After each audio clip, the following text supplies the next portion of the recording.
Okay, so hello students, very good afternoon everyone. As you know, I'm your science teacher and here I'm just going to take a class of class 10th. Okay, so students, in a class 10th, as you know, I have started your chapter 3rd, belong to the chemistry. Okay, and what is the name of the chapter 3rd? That is metals and non-metal. Okay, so students, in my last video, in my yesterday's video, I told you about metals and non-metals and its introduction. Okay, so what is a metal and non-metal? I think you will you know very well. And today in this video, I'm just going to telling you about the physical properties of metal and a non-metal. Okay, so before going to explain this topic, I'm just revising whatever I taught you yesterday. Okay, yesterday it means last day. Dear students, I told you about the metals and a non-metals. So what is a metal?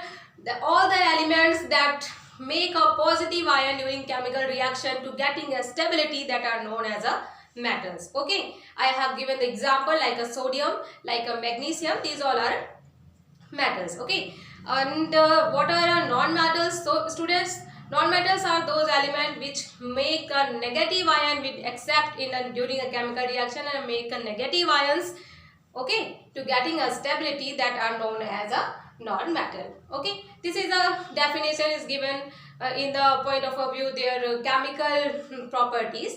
Okay, today I'm just going to telling you about a physical property of a metal and non-metal. So students, on the basis of a physical and chemical property, also metal and non-metal can be defined. Okay, so let's start today's topic, that is a physical property of a metal and non-metal. Okay, so firstly I'm telling you what is a physical property, students. So physical property, when we talk about the physical properties, so it means the property which we can identify by our senses, which is the property, outer property of particular element or matter. Okay, how we can determine that? If we identify particular element by their taste, by their color, okay, by their state, physical state like hardness. Okay, so these all property included in a physical property. So what are the physical properties of metals and non-metals?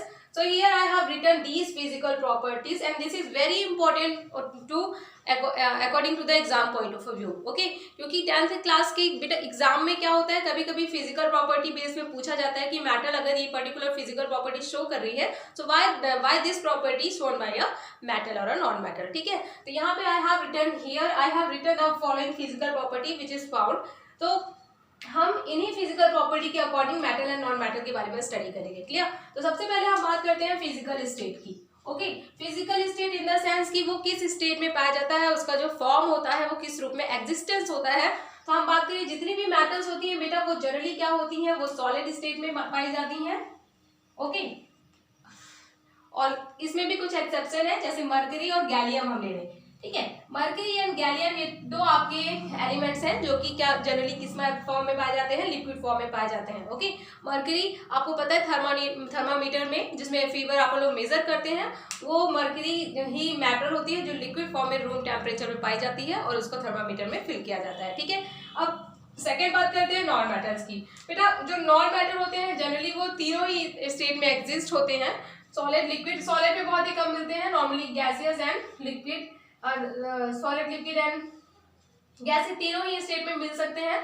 ठीक है ना, इसमें भी आपका जो bromine होता है वो आपको गैसियस फॉर्म में भी मिल सकता है.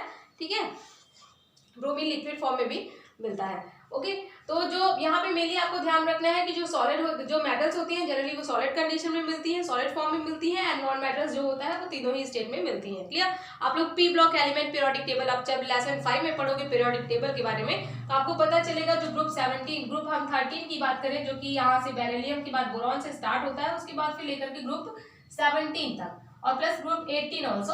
तो ये सब पी ब्लॉक एलिमेंट होते हैं. बता दो पीरियोडिक टेबल पे पी ब्लॉक जो एलिमेंट्स होते हैं जनरली वो क्या होते हैं, नॉन मेटल कैरेक्टरिस्टिक्स के होते हैं. ठीक है ना.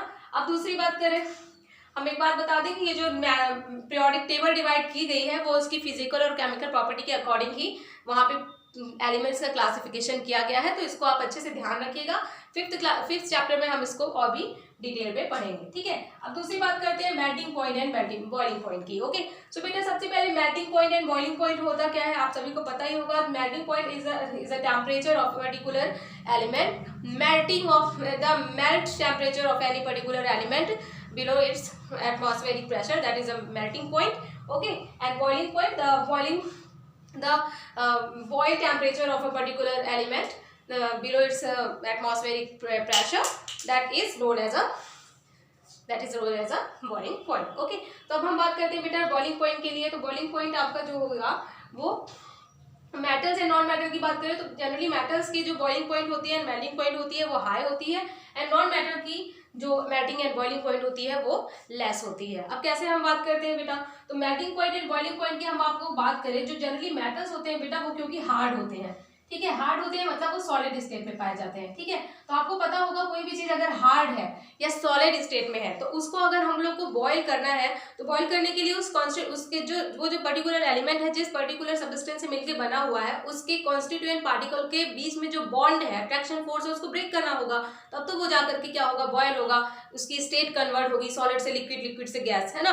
तो यहाँ पे क्या होगा, जब हम लोग कोई भी पर्टिकुलर थिंग, जनरली मेटल जो होती है वो सॉलिड होती है, और अगर हमको उसको टेम्परेचर, अगर हमको उसको बॉयल करना है तो हमको उसको अधिक टेम्परेचर देना होगा, है ना, और टेम्परेचर अधिक देना होगा यानी उसका बॉइलिंग पॉइंट क्या होगा, हाई होगा. ओके, ठीक इसी तरीके से हम बात करें मेल्टिंग पॉइंट की, तो मेल्टिंग पॉइंट में भी उनके बीच के, अगर उसको हमको मेल्ट करना है तो भी हमको उनके बीच के बॉन्ड को ब्रेक करना होगा और कॉन्स्टिट्यूएंट पार्टिकल को ब्रेक करना होगा, और कॉन्स्टिट्यूएंट पार्टिकल को ब्रेक करने के लिए हमको उसको अधिक less temperature and lower temperature provide करना होगा. इस कारण से जो मेटल्स होते हैं उनकी मेल्टिंग एंड बॉइलिंग पॉइंट क्या होते हैं, हाई होते हैं. क्लियर. लेकिन अगर हम नॉन मेटल की बात करें बेटा तो जनरली जो नॉन मेटल्स होती हैं उनके वो लिक्विड या गैसेस स्टेट में भी पाई जाती हैं, ठीक है ना, और वेरी लेस हार्ड स्टेट में, और वो मतलब सॉफ्ट पाई जाती हैं, हार्ड नहीं होती हैं. ठीक है, जनरली आप कह सकते हो वो सॉफ्ट स्टेट में पाई जाती हैं.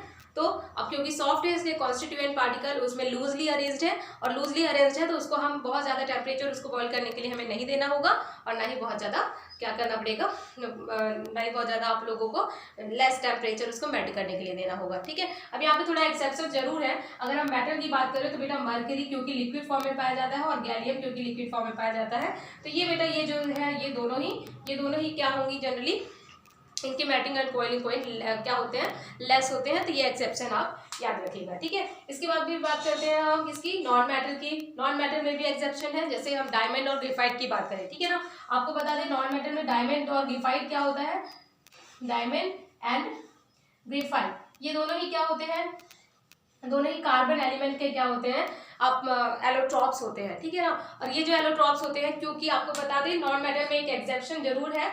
हार्ड की बात करें, सबसे हार्ड जो नॉन मेटल होता है वो होता है डायमंड, जो कि एक कार्बन का एलोट्रॉप्स है.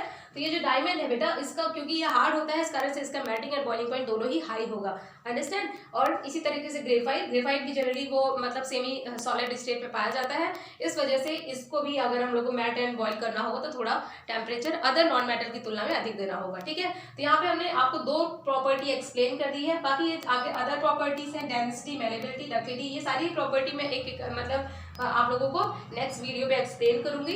ठीक है, क्योंकि ये सारी प्रॉपर्टी के साथ ही आपको इसका एक्सप्लेनेशन भी बहुत जरूरी है, क्योंकि एग्जाम में जनरली क्वेश्चन इस तरीके से आ सकते हैं कि why the melting and boiling point of a metal are high, है ना, ऐसे भी क्वेश्चन आ सकते हैं. नहीं तो कोई पर्टिकुलर एग्जाम में ऐसा क्वेश्चन आ सकता है कि why the melting and boiling point of a magnesium is high in comparison to आपको कोई नॉन मेटल एलिमेंट दे देगा लाइक कार्बन. ठीक है, तो ये सारी चीजें आपको डिटेल में पढ़ेंगे. अभी हम लोग मेटल और नॉन मेटल के आयनिक प्रॉपर्टी भी पढ़ेंगे, तो उसमें हमको पता चलेगा कि इनके बीच में आयनिक बॉन्ड होता है, तो वो काफी ज्यादा अट्रैक्शन होने की वजह से काफी स्ट्रांगली आपस में अटैच्ड होते हैं. इस वजह से भी जो मेटल्स होता है उनके बीच में मतलब उनका जो मेल्टिंग एंड बॉइलिंग पॉइंट होता है वो हाई होता है. ठीक है, तो अभी आपको दो चीजें मैंने आप लोगों को डिटेल में बता दी है. सबसे पहला फिजिकल स्टेट क्या होती है, उसके बाद फिर वो उनका melting point and boiling point क्या होता है, इसके बारे में मैंने एक्सप्लेन कर दिया है, एक्सेप्शन भी बता दिया है. ये चीजें आप लोगों को अच्छे से पढ़ लेनी है. उसके बाद फिर आप लोगों का कल के वीडियो में मैं आपको डेंसिटी, मेलेबिलिटी, डक्टिलिटी और अदर प्रॉपर्टी बताऊंगी. ओके,